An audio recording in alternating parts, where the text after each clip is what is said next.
I'm Leah Mena. Welcome to Stories of Estrangement, the podcast where we delve into the complexities of family, friendship, and the ties that sometimes break.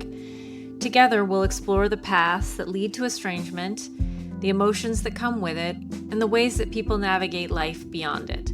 Whether you're seeking understanding, support, or simply a space to reflect, this is where we unpack the stories, challenges, and lessons of living with distance in relationships.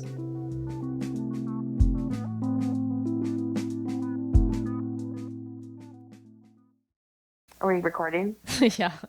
So hi, Heather. Thank you for talking to me today. I wanted to talk to you about your dad dying. Thanks for having me back on this show. Well, first I want to say something about the experience of being interviewed by you the first time. Oh, okay, good. Okay. Thank you. I love that. Yes. It was such a beautiful and revelatory process. I really appreciated our time together that we had during the interview. And then my experience as you edited and prepared the interview was really interesting to me because I felt nervous at first and I think exposed and vulnerable of what it was going to be. And you released a couple of episodes of your own and they were just wonderful. I'm just so impressed with you and love you so much. I love this podcast. And I also had some imposter syndrome thinking, how could my episode be enough? Or would I have said the right thing? And listening to theirs, how I would sound. So I got a little in my head and wondered if I could hear it beforehand and could I edit it and would I be able to listen to it? And then I was like, I'm just going to trust the process. And I love you and I know that you know me and you would do well by me. And I allowed that fear to subside and then got to listen to this beautiful piece of work that we did together. And it was wonderful to hear myself tell my story and the experience of sharing that with many people. Oh, yeah, you did. Oh, wow. I went crazy with this. This is interesting. I really wanted everyone who knows me to hear this. That is also maybe just a part of my personality. I thought it was good. And I thought it said a lot about me and about my experience and like listening to it would help people know me better. Yeah, I have so much respect for you, but also I see you as such a wise person. And so for me, if I have no doubt that talking to you, I'm going to get some insights about you, about what the meaning of life is. And so it's funny to hear you say you had some worry about what you would sound like. I always think you sound amazing. I had these wonderful conversations with people, both people that have known and loved me very intimately for many, many years, hearing that and learning more stories that I've told and experiences that I have lived through with my chosen family. And people learn something from our interview about maybe themselves, about me, about estrangement. And then newer friends and colleagues. Here was me just letting it all hang out, like hear the story of my trauma to my work colleagues. But I do see the benefit in vulnerability and sharing this part. My story helped my relationships with everybody that listened to it to sort of understand who I am today and how I parent and how I show up in relationship. So it was a really, really positive experience. I'm really grateful to have done it. I think we need to start giving ourselves permission to do this, and not in a TikTok-y micro mental health lens, but like actually to say like, this is a tool for healing, to take some space from someone. And what does it look like? Well, you're also thinking about an arc, right? Which is what I've reflected on as my dad died this summer, of the arc of relationship, which is long. You have it. Yeah. And that there's moments where space and separation is both the only thing and a thing that maybe will lead back to some other type of connection later on. And you can't know in the middle of the arc where it goes. Yeah. So you have to be sort of in the present moment and surveying and looking at yourself and what you're feeling and what's hurting and what is possible in that moment. I think what also rose to the surface as people listened to my episode is just how universal this is.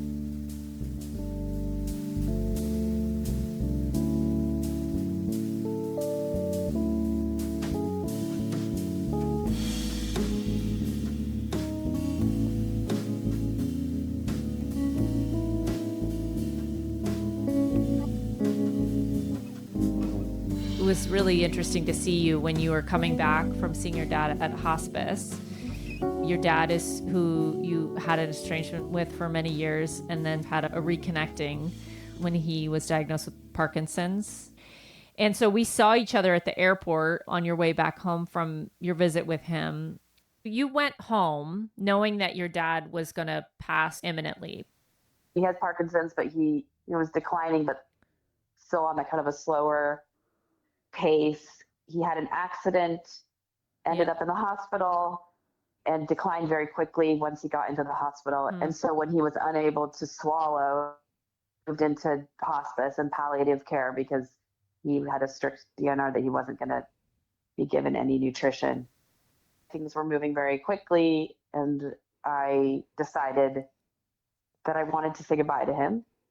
And I felt so grateful that I had the opportunity to go for a weekend with him, and we had a lot of storytelling and time together. And I had not since that weekend. So that had been almost a year. Oh, wow. A year and a half. Okay. That you were there and driving around with him and your brother. Yes. And he's telling the stories. I love that. Just thinking about him telling these wild stories. And then he's like, oh, I don't get to talk about this. And, you and your brother want to hear it. Tell us more, Dad. It was amazing. Oh, we loved it. And he thanked us for it afterwards, which was so beautiful. We got all these African stories in Vietnam, and he got totally into it. So I was really, really grateful for that. But it's not like that turned into an active relationship where I went there many more times, or like we were talking on the phone or connecting. It was what it was in that one moment. And then I went home, and I was in Oregon for 24 hours. My dad was lucid for about 45 minutes when I got to the hospital. And I sat with him and I held his hand, and he said my name. And he was a little bit restless and I think in pain and fighting us some just for him to stay in the bed and to stay calm until we got some more medication in him. And then about 45 minutes after I got there, he was non-responsive. Like he wasn't lucid, not open his eyes, seemed like he struggled at times. I got to stay with him overnight. My sisters and my brother left. I stayed and helped the nurses and doctor take care of him. And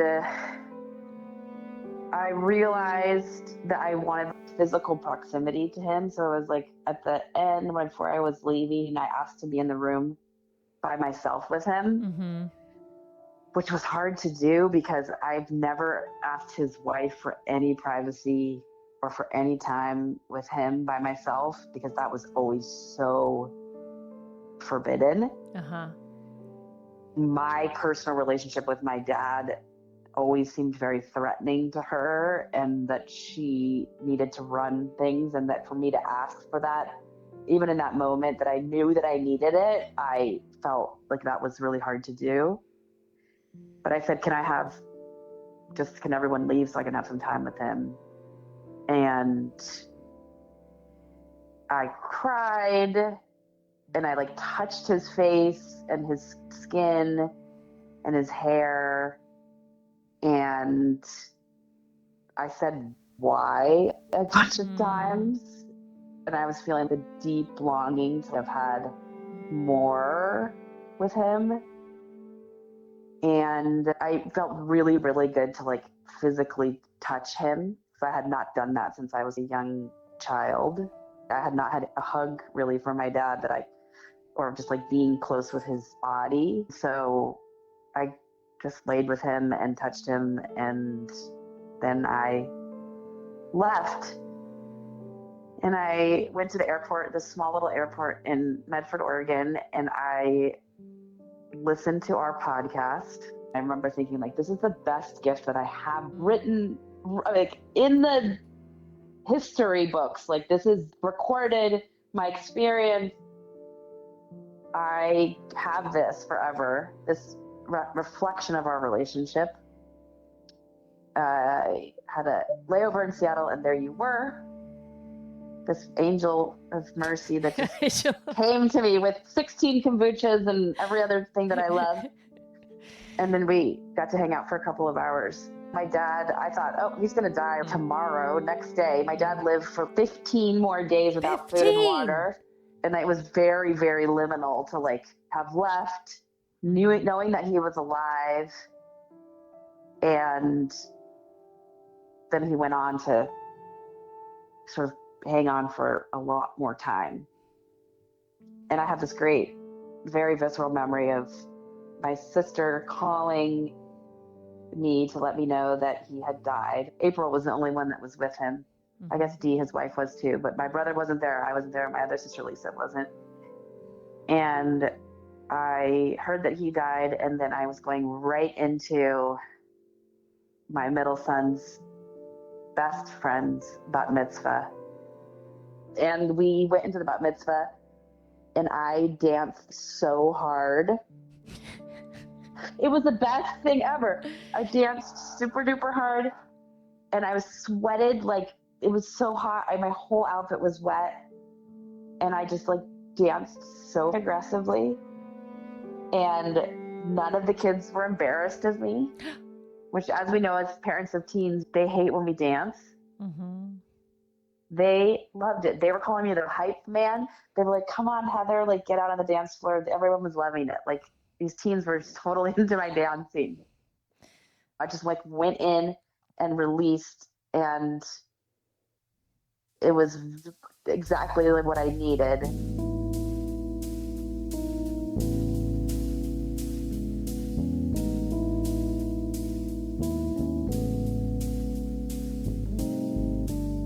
I want to share with you, which is so amazing. My brother found, when he went into my parents' house, a huge box of memorabilia, basically, all carefully packaged and preserved, of the correspondence between my parents when my dad was in Vietnam and in training to go to the war.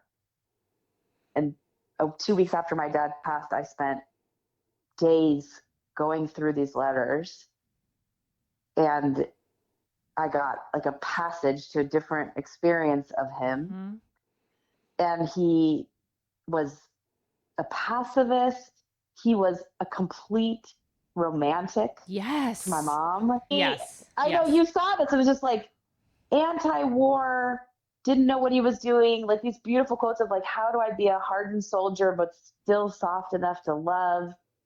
This vision into this person that I think was pretty much gone after that experience of being in the war. But I got to relive this experience through them. And his love for your mother. It was a window we had never seen before. I mean, it was wild. Totally. And it's like, you think about now when people fall in love, there's just sometimes there's this guardedness or I'm holding back. They were fully out there with each other, unabashedly in love with each other, effusively, poetry, inside jokes, sexy things. They were talking about stuff in those letters. And I was like, this is my mom sent him pictures of her in a hotel room with sexy lingerie. Anyway, there was a whole thing going on, and it was so beautiful to see these two people they were into each other. And I had not ever heard that narrative. So I got to really, really like steep myself in that, which is so cool. I really wish my dad would have been alive so I could ask him some more questions about that.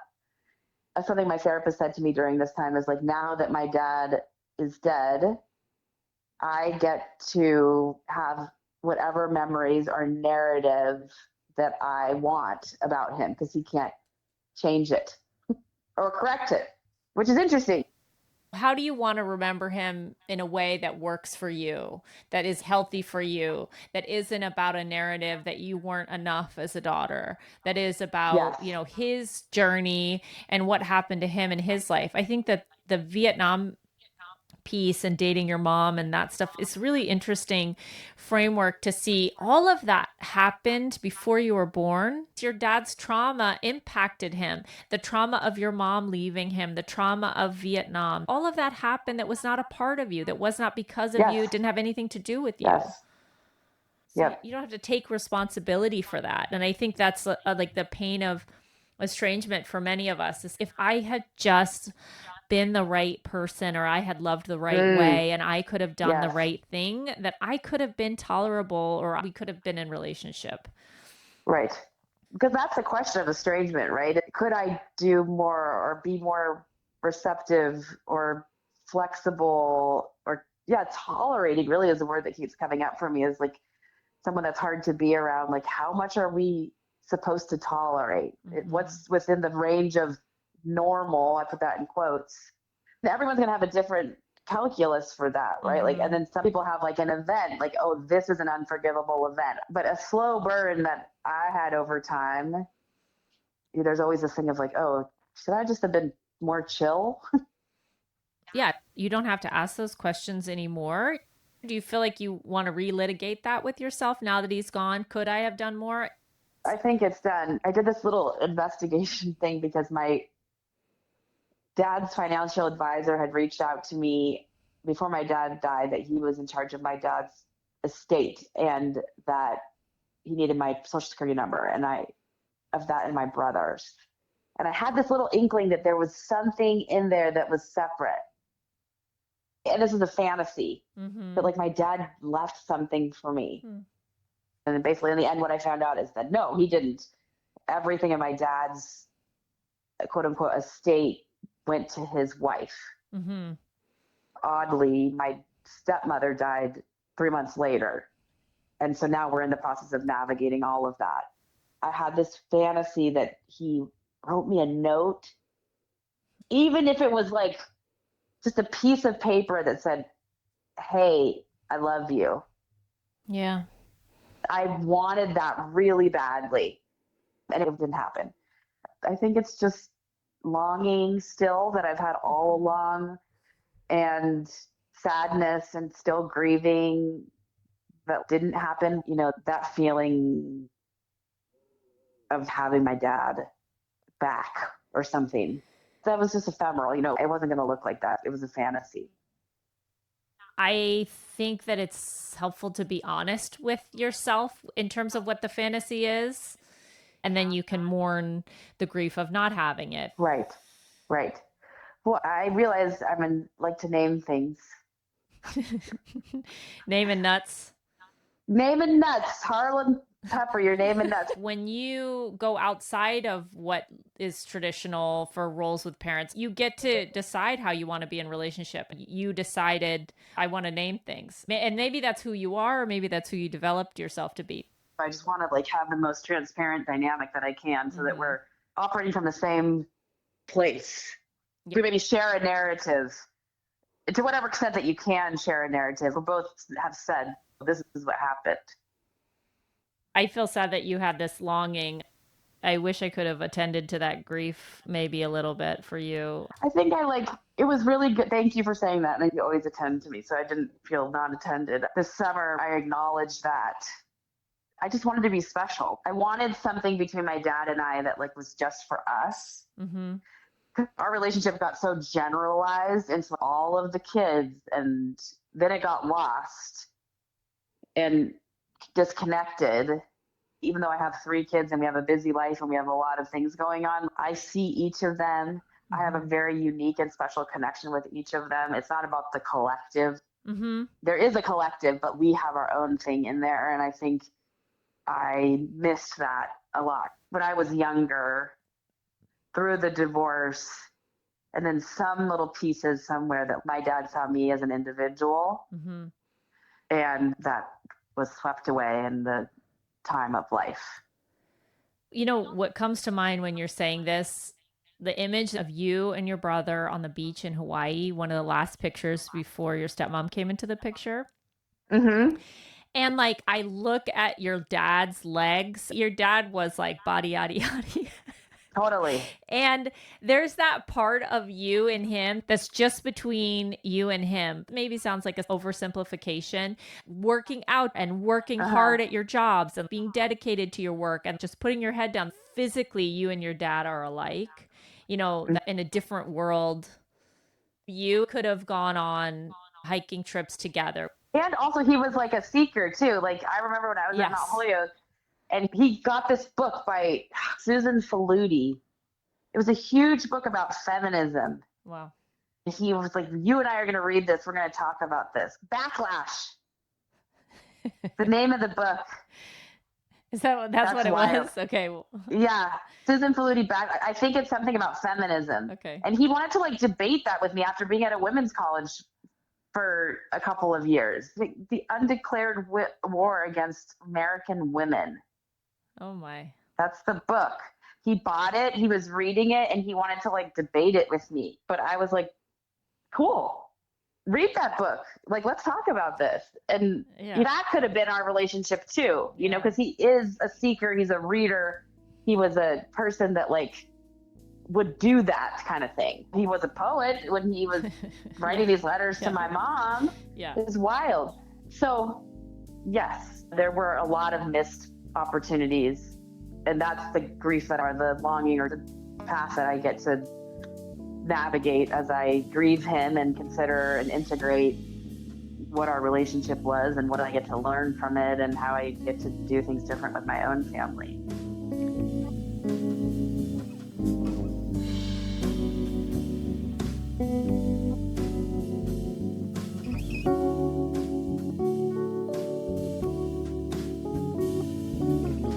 Do you feel like in his death, there's even more softening in your heart for him? Yes, I do. Mm-hmm. And I wonder within anyone's death, things get more rigid or softer, you get more forgiving or have more empathy. I don't know, this is my first parent that's died. Mm-hmm. The reading of the letters really helped me Mm-hmm. soften to him. I Mm-hmm. had been softening all Yes. for a long time. I think I'm just softening to the whole experience, especially since my stepmother died. And I've been navigating with my two stepsisters and my brother. Yeah. And the state lawyer, it seems like he's like 16 years old, but he's probably 25. Okay. He's the boss of this estate. And we've gotten on a couple Zoom calls with him. And he said to us the last time, he said, "I just want to say to the four of you that you are handling this so beautifully Aw. and so kindly. And I do not see this very often. And I'm very impressed and have a lot of admiration for you." Wow. I was like, we are great. Like, we have been through so much and so much division, and every part of our family dynamic led us to be divisive and Yeah. disconnected. This is my answer to your question about softening, is that I feel softening towards my stepsisters and towards just the whole family dynamic over the years. It feels really, really good to feel kindness and love and openness as opposed to sort of constriction and rigidity Yeah. and anger that I have held on to for a lot of years. That's a nice thing to let go of. I had sort of a silent fear that I did not express to you was what if Heather is somehow cut out of this? Mm-hmm. And I just wonder, were you worried a little bit about that? Oh, I am completely and totally shocked about how the estate panned out. Uh-huh. It's split equally 4 ways, and I never thought that it would be like that. Mm-hmm. You get to work with your stepsisters in this. Yeah, it's a very healing. It's a very healing experience. There hasn't been that much process and healing with your stepsisters. It doesn't sound like you're closed off to it, but it doesn't sound like there's ever been an invitation on their end. No, but we're navigating this very softly. Mm-hmm. We don't want to hurt anyone's feelings. There's just been a lot of kindness, and I've named that I want to be careful and preserve our relationships. But we also haven't gone into any of the history. I actually listened to our podcast again recently. Sorry. So I was like, I'm going to take a walk at work. I'm going to listen to this whole thing with the idea that Lisa was going to listen to it. So I decided, no, first of all, the experience is probably vastly different for her, and I don't want to litigate it with her. Yeah. And second of all, I don't want to hurt her feelings or say anything about her mom that would feel hard. And why? That's, I guess, where I draw the line on processing. I don't need to do that whole thing again. We can move forward without going through that. Yeah, I think that's an important thing. You have the people that you need right now, hopefully, to witness you. Like, people that love you and know you. And we don't need everyone to believe in us. And exactly. In the choices that we're making. That's a mature thing to say, because I have tried so hard in my life to be beyond reproach. Yeah.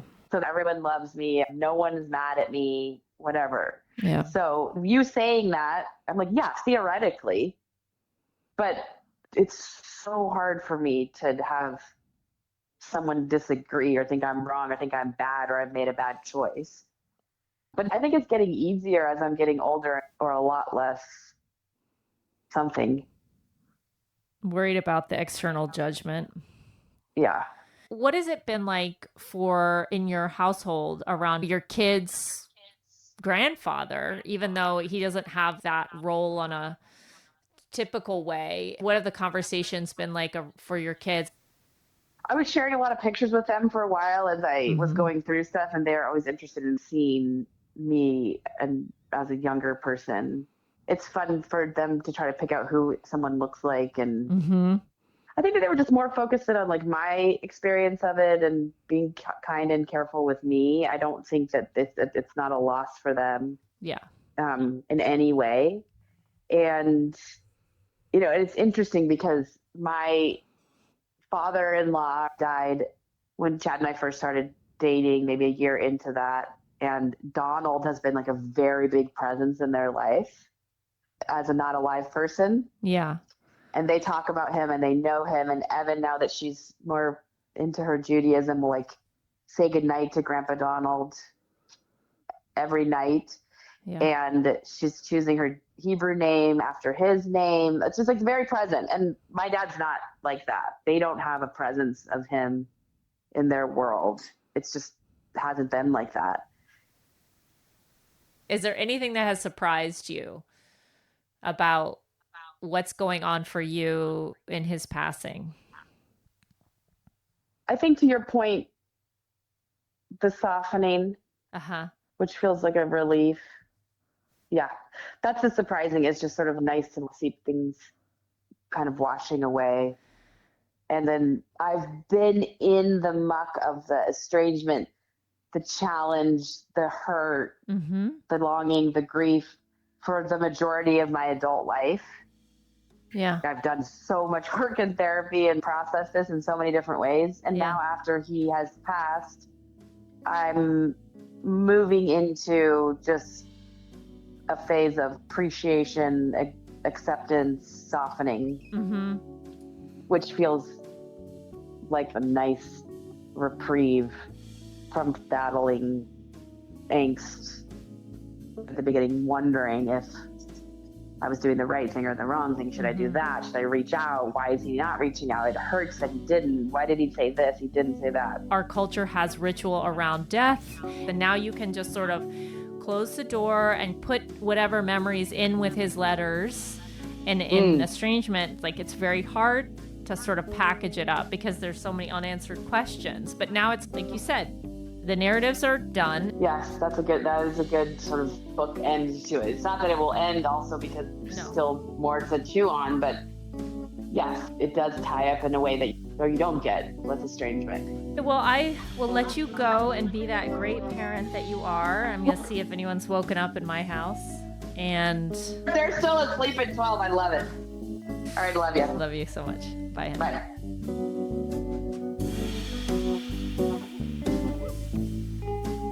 Today's original music by Finn Herman. Special thanks to Heather for letting me interview her. I hope if you love Best in Show, you found that Easter egg.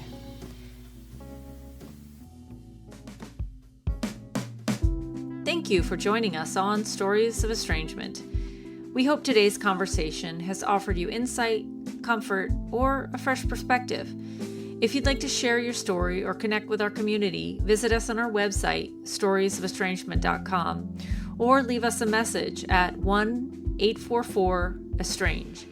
That's 1-844-378-7264. Don't forget to subscribe, rate, and review the podcast. It helps us reach more listeners like you. Until next time, remember, healing and understanding are journeys, not destinations.